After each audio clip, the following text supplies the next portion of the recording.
All right, when we last met, we were talking about several things, one of which was the Iran agreement, and I want to go back over that a little bit this evening too, and I have a handout that I gave you, which is an article that pretty well ratifies everything that I told you last meeting about what this Iran agreement actually is. And it is not what Congress is telling you, and it is not what the President is telling you, and it's not what the press is telling you. There's only one article that I've been able to see, and it's funny, I was reading an article that Mike had posted on Facebook from Charles Krauthammer, when this article, which was fraught with problems, and this article had a link on it. I clicked on it and found what you have in front of you, and I'm going to go through that in just a few minutes. This is the authority for Obama to do the deal. Without this Iran Nuclear Review Act, which they're going through the motions with right now, had that not been enacted, Obama would not have the authority to bind the U.S. government to the Iran agreement with the P5+1. That's all the countries involved with this. It's not just the United States and Iran. It's Russia, China, France, Great Britain, if you want to. So you're being hoodwinked. The whole thing is a charade. And that's what I went through last month. And then we're going to talk about the economy a little bit too, because I want you to see that, again, you're being misled. Whatever you're hearing on the mainstream news is complete misleading. Now, I'm not going to go through this. There is a video online that Mary Kay Bacquiao shot of me presenting the information about the Iran Nuclear Review Act. But I do want to, before I go into it a little bit further, I want to review one aspect of it. And this is it right here. One more. Okay. We're going to hit on this in just a minute. This is the language of the Iran Nuclear Review Act, H.R. 1191. It says an action involving statutory sanctions. That's what we're talking about. These are sanctions in law. Relief by the United States pursuant to an agreement or the joint plan of action may be taken during the review period if during the review period Congress enacts a joint resolution stating that Congress favors the agreement. It may not be taken during the review period if during the review period Congress enacts a joint resolution stating that Congress does not favor the agreement. And they covered the last base. It may be taken if following the review period there is not enacted any such joint resolution. So those are the only possibilities. Either they approve it, they disapprove it, or they take no action.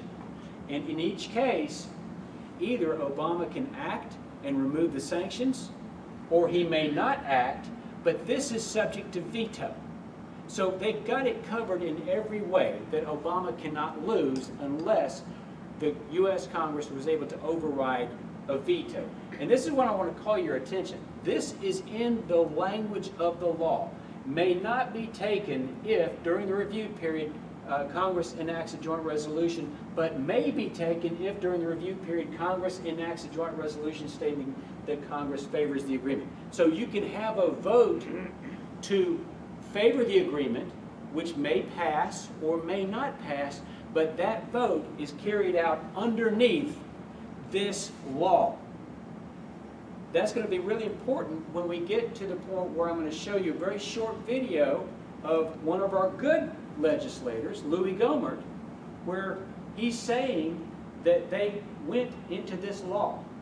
They have acted pursuant to this law, which then triggers this. But he's going to say it's okay. No, it's not okay. So we'll get into that in just a second here.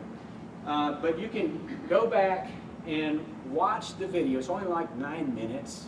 You can watch the video and really get a flavor for what the whole law is saying. Now, the handout that you have, it's a 5-page article by Andrew C. McCarthy. This is the only reliable information that I have seen anywhere, either on the print media, on the internet, or on TV news. Jamie Dupree is not a reliable source of information if you're listening to him. But this is right.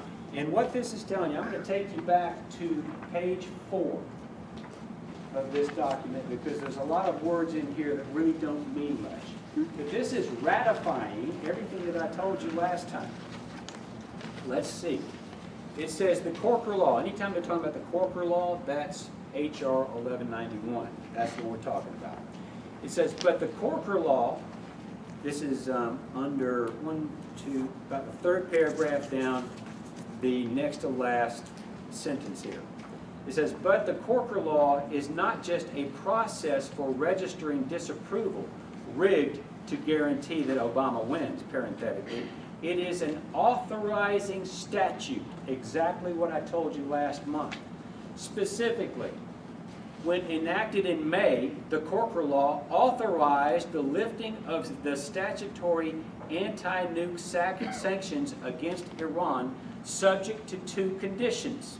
Obama had to provide the entire deal to Congress within 5 days after it was reached, that is by July the 19th, and 2, Congress had to be given an opportunity to register its disapproval of what it had already authorized. So it's authorized, but they get to disapprove it, but then Obama gets to veto their disapproval.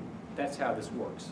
Yes, ma'am. One thing I want to know, does this make us an alliance with them? And if they do, or Israel do, protect themselves by shooting something over there to them, does that mean we have to attack Israel? I can only tell you what I have heard people say on that. I have read through enough of the P5+1 agreement to just be dangerous. The important part to me is that's the ball we're playing with, whether the United States is bound to this agreement or not. But that agreement is 85 pages long, and it's written with a lot of legalese, and I have not been able to just, and I'm not really motivated to get that deeply into it, but I have heard from people such as Obama or John Kerry that if, say, Israel attacked Iran, then we're supposed to defend Iran. But I don't have any first-hand knowledge of that. But Bibi is coming over here in November, so that's a rule on itself. We know Obama hates Netanyahu. Why would you play games like that? I mean, you can't answer the question, but... Yeah, I would say this. I don't believe it's to any of these world leaders' perceived benefit that we actually know what's going on. I don't think that Obama really thinks that we need to be let in on why. I don't think in our Congress, I don't believe they feel like it's in their best interest for us to know why. I don't think that Prime Minister Netanyahu necessarily thinks that it's in his best interest or Israel's best interest that we all understand everything that's motivating all of this. So I would say that there's a lot of hidden motivations in there that we're just not privy to. We just have to guess at. And so I'm not going to speculate necessarily as to why all that. And the biggest point to me, and I've written this online, I am much less concerned about Iran getting a nuclear weapon, which they probably already have, than I am our legislators, our elected officials lying to us about this deal. That to me is so much more dangerous than whether Iran ever gets a nuclear weapon. Iran, if they have a nuclear weapon, if they ever decide to use it, they would be incinerated within moments. So I'm not all that concerned about that, although a lot of people are, and I understand that that's a valid concern. My concern is that the people we put in office are lying to us about this stuff. So, all right. And here's the salient point.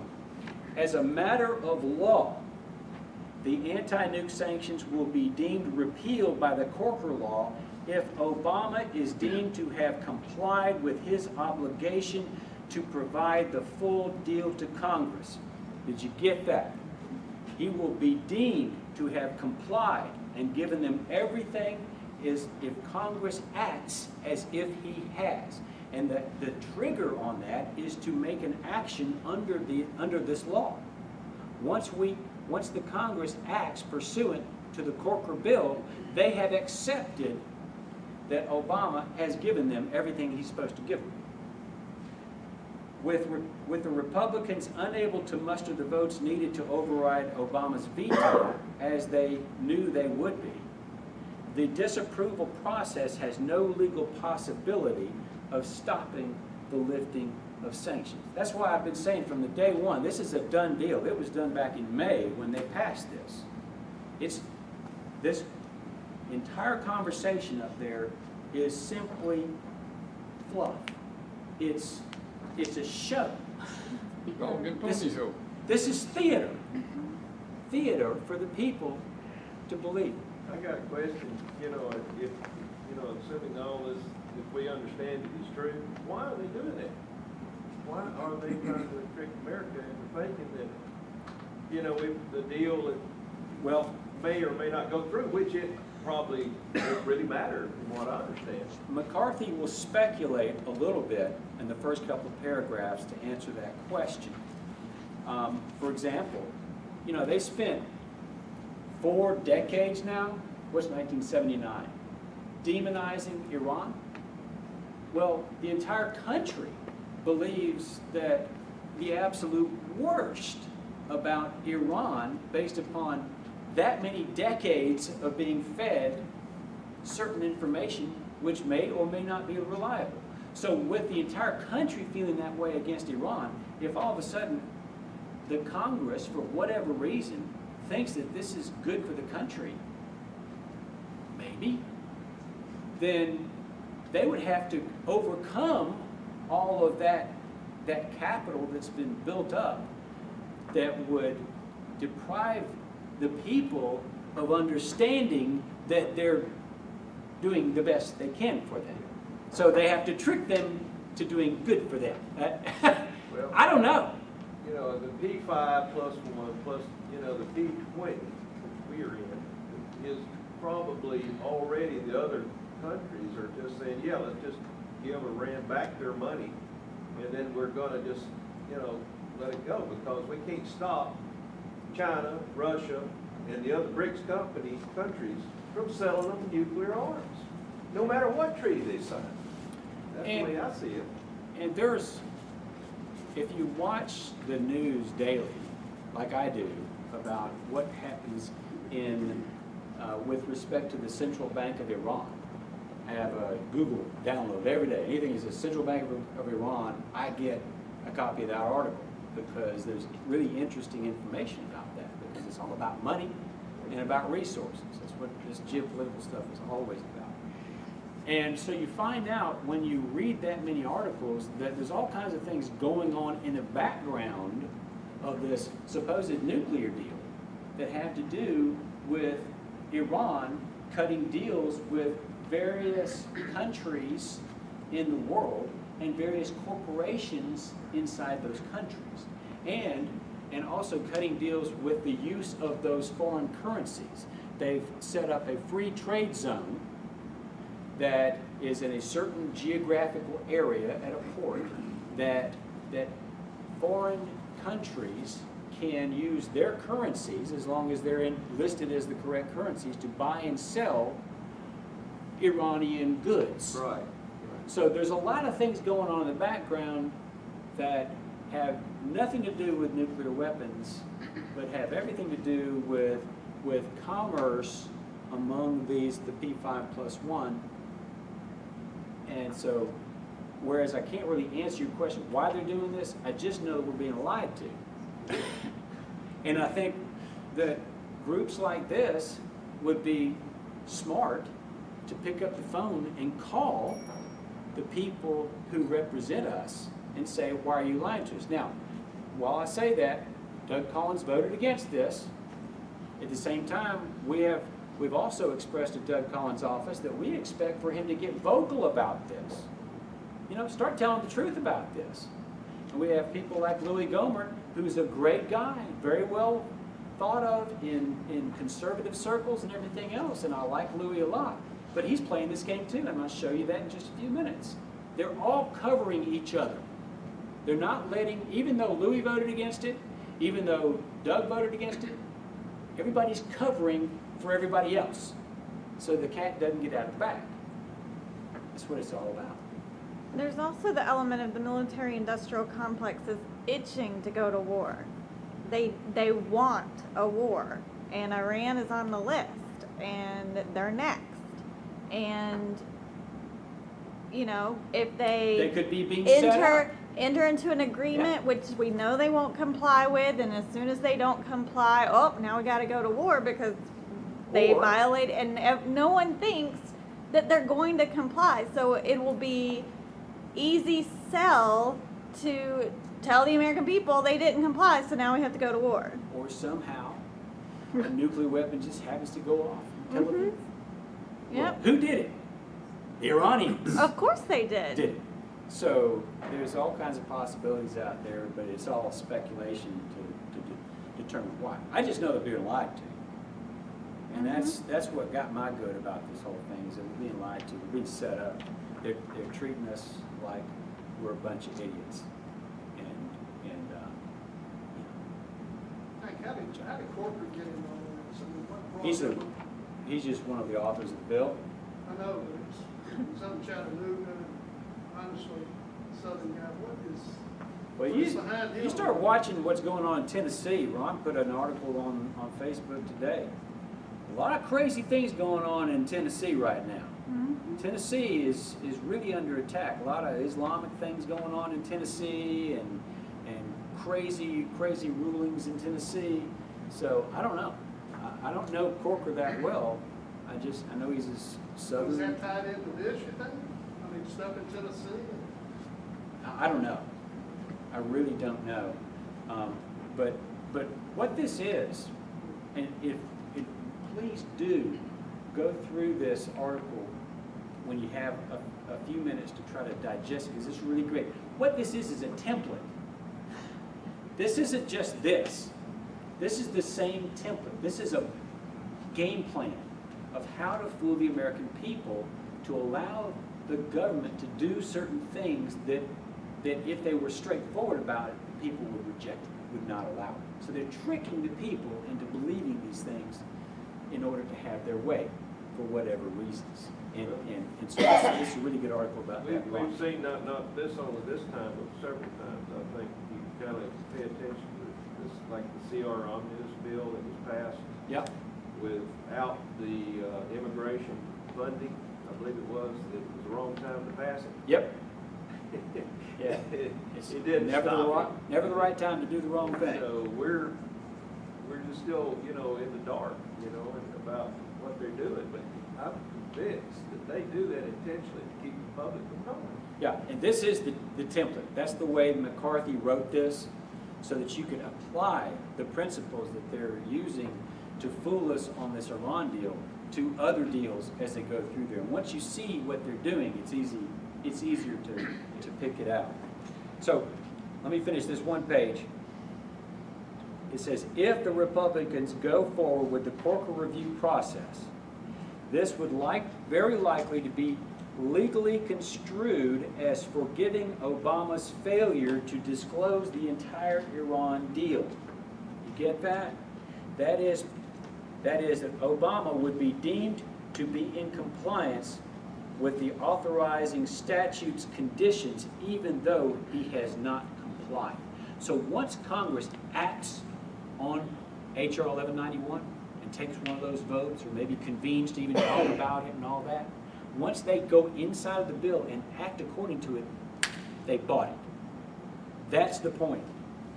So, therefore, the anti-nuke sanctions against Iran would be lifted, but lifted by the Corker authorizing statute, lifted by H.R. 1191. Not anything that Obama did, because Obama had no authority until they passed that bill.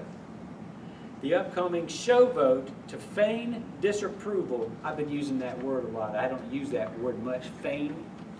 But even before I read this, because I just got this several days ago, I've been using that. They're faking this out. It's a head fake. Before they feign disapproval of what Congress has already conditionally approved, has nothing to do with it. And the last page. This is great. Great article.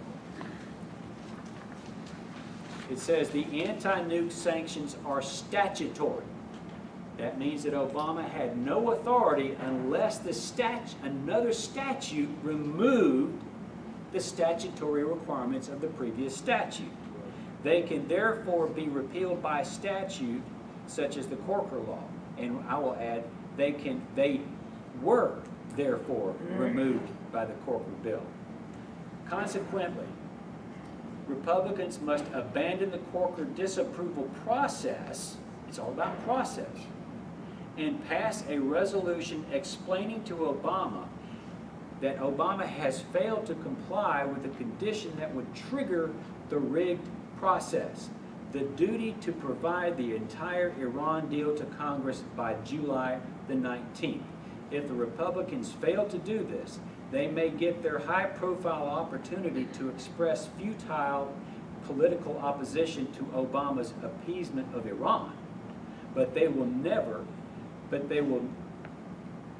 very likely have forfeited their only legal, meaningful way to preserve the anti-nuke sanctions Obama is desperate to repeal. So once they work inside of H.R. 1191, that's it. Whether the Senate takes it up or whether the House takes it up. The only way that they could really defeat it, because they've already authorized it, is to don't go there. You got to stand back and then go outside of the bill and say, you have not complied to that bill, therefore we cannot take it up. All right? Now,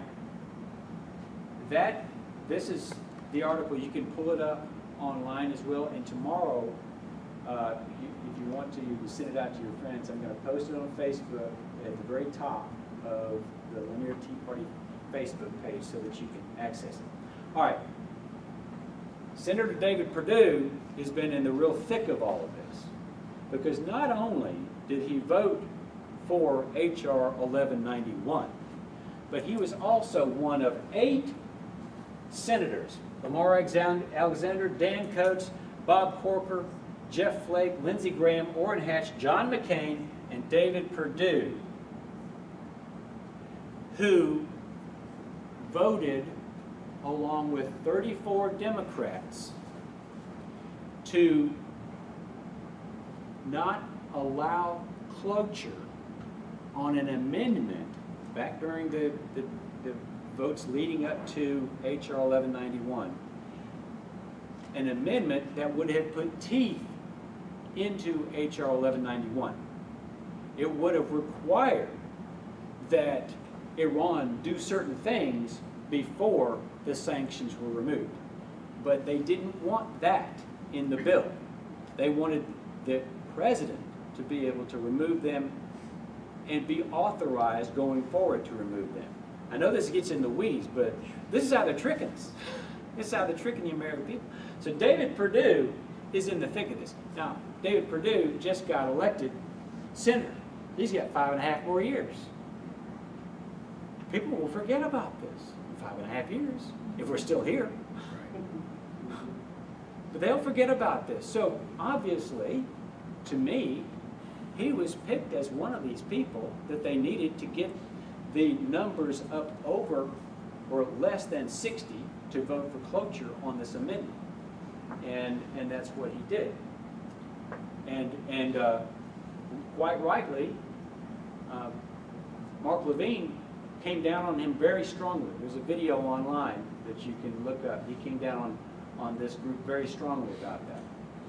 Now this is something that David Perdue is putting out there. I voted against the Iran deal.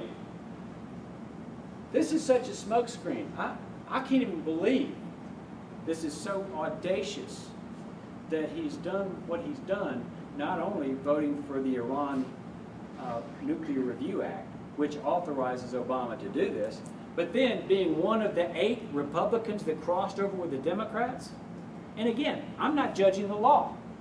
I mean, I'm not judging the deal with Iran. We're just being lied to. That's all I can say. Charles Krauthammer. This was the article that Mike had posted the other day. When I read this was nothing but propaganda. I know that Charles Krauthammer is viewed as someone who's a conservative, reliable pundit, and on many things, I'm sure that he is. But this indicates that he has an agenda as well. Now, and he's obviously pro-Israel, but at the same time, he has an agenda because Charles Krauthammer is not stupid. Charles Krauthammer knows what's going on here. But he said in this article that Obama swindled the American people and Congress by going to the UN first and getting a UN Security Council agreement that authorizes this law, but authorizes the Iran deal. Well, we all know, we've read the Constitution, that has no teeth, that doesn't bind the United States government to anything, to go up to the UN. And Charles Krauthammer knows that. We can't be so naive as to just rely on something because we've relied on him before. All of a sudden he's telling us something that doesn't make any sense. Like I said, Ron, I don't know why they're doing this. I just know that they're doing it. And I know that Charles Krauthammer is not stupid. So I know that he knows that this is not right either. Well, I think what Krauthammer was doing with that was he was trying to set up justification for why we've got to go forward with it. That was the storyline. Yes, because Obama went to the UN. Now this is so unlike Charles Krauthammer, anything I've ever heard him say. But because Obama went to the UN, we got to do it. Yeah. Yeah. Well, no. No, we don't. Just because Charles says it, it doesn't make any sense. This whole thing is not making a whole lot of sense. But I guarantee you, if you knew the reason behind all this, it would make perfect sense. All right, now we're going to go to Representative Louis Gohmert. This was some remarks that he made explaining that last week, I didn't know this until I saw the video, but last week the House took a vote inside or pursuant to H.R. 1191. That triggers the authority. That triggers the compliance, Obama's compliance. But he's saying everything's okay. All right, I'm going to play this for you. Because the Corker-Cardin bill required a vote to disapprove, we didn't want the appearance that we were taking a vote under the Corker bill, so we voted to approve, to make clear it's not under the Corker bill, and knowing that that would fail miserably, which it did. And then we voted to not have the sanctions, anything done with the sanctions until January, and give a chance to further be reviewed. So that's what we voted on. It would have been, I think, preferable just to say Corker-Cardin doesn't apply. This is a treaty and it requires 2/3 of the Senate to ratify it. But with what we did, it's okay. It's okay if you want Obama to get the Iran agreement, but it's not okay if you're trying to stop Did it. I misunderstand what, I thought he said they took a vote that was outside this bill. Well, what he's telling you and what they did are two different things according to the bill. The bill gives the Congress can work inside of the bill or pursuant to the bill and take a vote to approve it. Because one of the actions that would trigger the approval for Obama to lift the sanctions is a vote to approve. So they took a vote to approve. So they worked they acted pursuant to the requirements of the bill. Whether they voted to a resolution to disapprove it or a resolution to approve it, they voted inside or pursuant to the requirements of H.R. 1191, which then triggers that the Congress accepted that Obama has fulfilled his obligations to give them all of the information. That's not what I heard him say. Again, we got time. Let's play it again. Oops. Back. Because the Corker-Cardin bill required a vote to disapprove, Okay, that's what you heard, but that's not correct.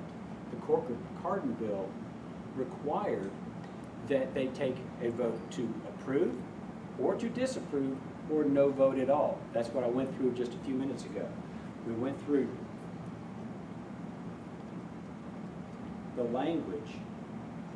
It says, statutory sanctions relief may be taken if, during the review period, Congress enacts a joint resolution stating that Congress favors the agreement.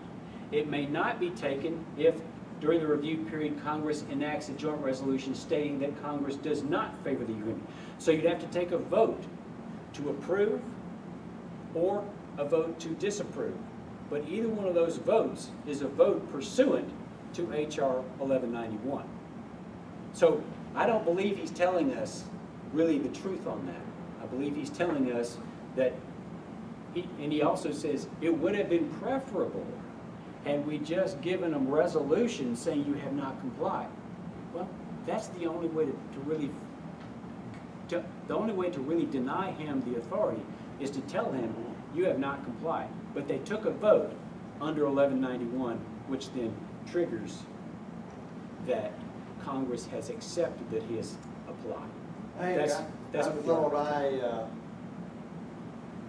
read and listened to a vote of condemnation that the House took, and the Senate turned it down. It wasn't a vote of approval or disapproval. Because if you disapprove it, it would go to the president, he'd veto it. So it was a vote of condemnation, and it failed on this Iran nuclear deal.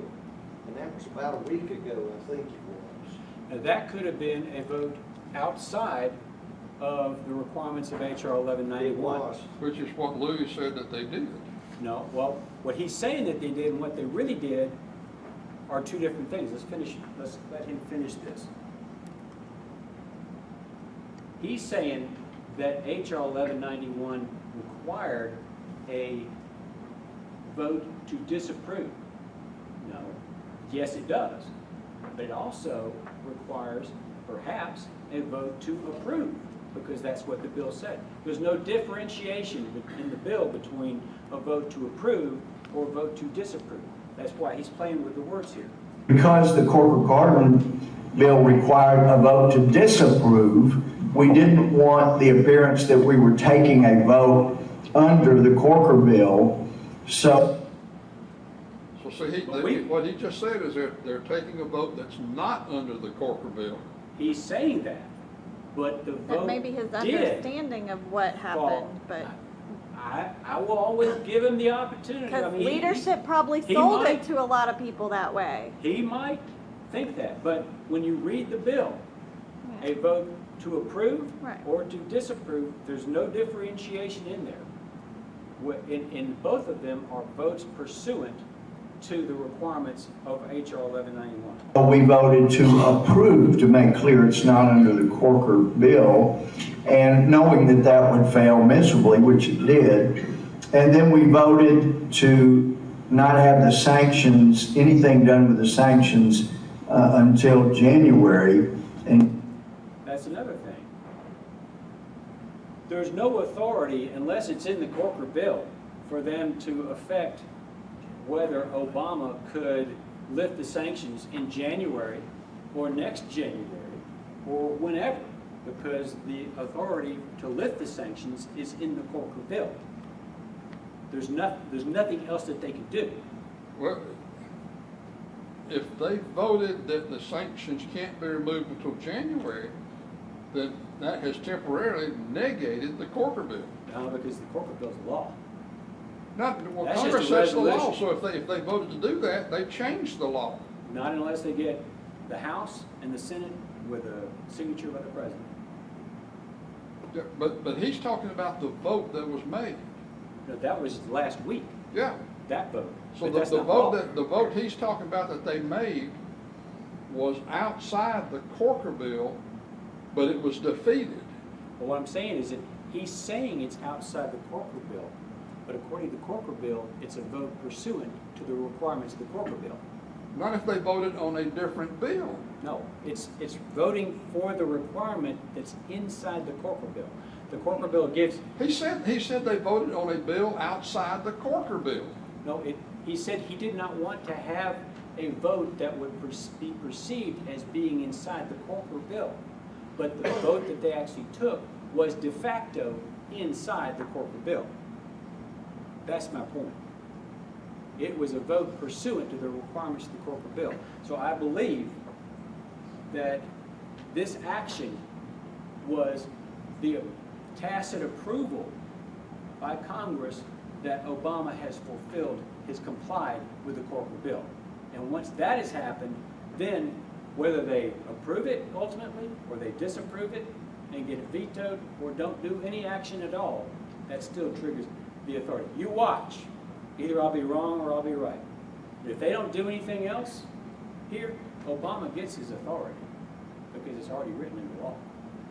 Yes, sir. The most recent thing I heard was that they were going to make presentation, I haven't heard it yet, that since he had not complied by giving them all of the deals, side deals in effect, that none of it was anything that could be construed as supporting lifting the sanctions, because it makes it of none effect, any of it. Here's, Because they don't have the whole information packet to make any decision on, because the president had not done right from the beginning. So it's like evolution. yeah, If- this is a legal thing, whether if- you accept it legally, whether it's correct or not. Here's the proof, as much as anything can be proved in this world. Here's the proof. You see the vote that they took, they didn't have to take that vote. They could have done nothing. Why did they take the vote? Why did they even do anything that day? Why didn't they do, as he said, it would have been preferable for us to just issue a whole new resolution saying you have not complied with the bill? Why didn't they do that? If that was their intention, why didn't they do that? No, they took a vote to approve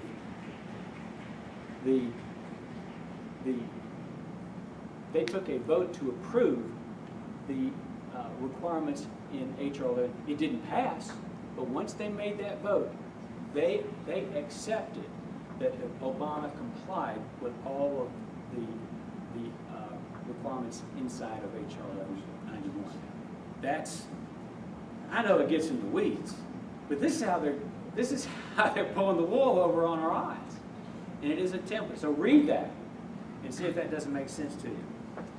I think it appears to me the only way you're going to affect the Iran deal is change the President of the United States to a person who will take it out. Well, see, here's the other thing. And then you change it. Here's the other thing. The way that H.R. 1191 is written, there'd be a real question whether the next president could back out of the deal. Because H.R. 1191 gave, that means that the Congress agreed with President Obama for President Obama to lift the sanctions. Once they're lifted, there's no law other than what's written into the agreement, the P5+1 agreement, that would allow for the sanctions to be put back. So he couldn't arbitrarily, some president could not arbitrarily just say, I think this was a bad deal from the get-go, and the first thing I'm gonna do when I get down to the Oval Office is negate the deal. Not even if he's got a pen and a phone? Not even if he's got a pen and a phone. And maybe Obama could do that, or maybe he could call the UN. But I think through executive order, he could change a lot of this, or modify it to an extent that it might be a workable deal. And the one I heard last night from, I think it was Carly, I forgot her last, Fiorina. whatever, of changing the inspection anytime, anywhere, anytime. Yeah, but that's If not they in the, don't that's not in the comply, agreement. And not by Iran doing their own inspections, but we in the US do them. And if they don't comply, we affect their money, and that we can do. There's two reasons why I believe that this is a binding agreement on all future presidents. Number one, when I think about the relationships in here, and I think about that Congress, through that bill, authorized the president to relieve the sanctions, but Congress has not enacted another statute that would contravene that. But number two is that they're not going to go to this trouble to do all of this hoodwinking on the American people and to word this bill just so the next president can just come in there and go, we're not living by this. So, Sure was a lot of candidates last night that were laying it out there what they would do if they got in office. the So only maybe- guys in there that I think really They don't understand the bill, understand the law. Cruz Then understands we've it. got a giant conspiracy in this nation. Yeah. that, what was it, Jefferson said, if that happens, it's the duty of the people to overthrow the government. Is that what you're proposing? I'm just proposing getting the truth out to as many people as I know to do to get the truth out to. Yeah. But here, anyone who's in Congress, Ted Cruz, he knows this. He knows how this works. What are Without having all the side deals, how can they say they know everything? No, I'm not saying that they know everything. In fact, I expect that they don't know everything. But what I'm saying is that once they accept it, then legally, and this would go to the Supreme Court, and the Supreme Court would say, no, you accepted it because you acted inside the bill. That's how it would work, and that's what the article is telling you on that. Once you've accepted it, you can't go backwards in there. Lucretia. Can anybody undo what he has done? No. Only God. So why are we having another election? What? If another president cannot come in and sit in that chair and take his pen and bone and erase majority of what Obama has placed in legislation and law, then why are we even trying to pick another? Oh, no, president? I'm not saying that another president couldn't come in and then strike through hundreds of executive orders that Obama, but this is not an executive order. This is an agreement that would bind the U.S. government to the P5+1 countries. And I expect, I can't prove that or anything like that, but I expect that this is written in a way where the next president won't have that leeway. Now, there are triggers that would allow snapbacks on the sanctions. So really, the practical fact is that a president sitting in the Oval Office could sit there and receive a report that says that Iran violated the agreement, and he could then snap back all the sanctions. He could do that, whether Iran had or had not. So a practical way is that the sanctions could snap back. But here's the rest of the deal. See, life goes on. Once this deal goes through, life goes on. And the world is going to start dealing with Iran. And if we try to reinstate these sanctions and keep the world from dealing with Iran, once they already have contracts and they're all mutually beneficial, then they're not going to go along with us. They're just going to say, I'm sorry, we're done with this sanction thing. You know, we're gonna get on with this business and we're gonna do business with Iran. So as a practical thing, there's not much of a way to make this go away. All right. Any other questions? I got a comment. Ron? Right after the deal, if I remember correctly, they wrote the Iranians were on TV chanting death to America. Oh, yeah. Okay, we didn't get our people back that was in that country, right? Right. So, what was the other thing? There's another thing that we came away with the deal. So, it makes me wonder if we in fact really have any kind of a deal with Iran. We got, It doesn't mean anything. Yeah. It doesn't. I mean, if because they we- aren't gonna do, Maybe Well, that's, that wasn't part of the deal that we get our hostages back. yeah. Whether they're our hostages or wherever they came from. That wasn't part of this deal. Obama didn't see fit to put that in there. Well, He thought that would cloud the issue. what is the deal what is in there? The money that we've already, that belongs to them, it's in the German banks and all the you know, and they're kind of like when they tell you on TV, it makes the people, the voters think that it's our money. Oh, yeah. It ain't even our money. That's a So, you know, that's another propaganda. yeah, they keep saying, exactly right, they keep saying that once this gets approved, then we're gonna give the Iranians $150 billion. No, this is $150 billion of revenues that are rightfully owed Iran that are being held back by the sanctions. They're owed Iran because Iran's already delivered the oil on the world market some time ago.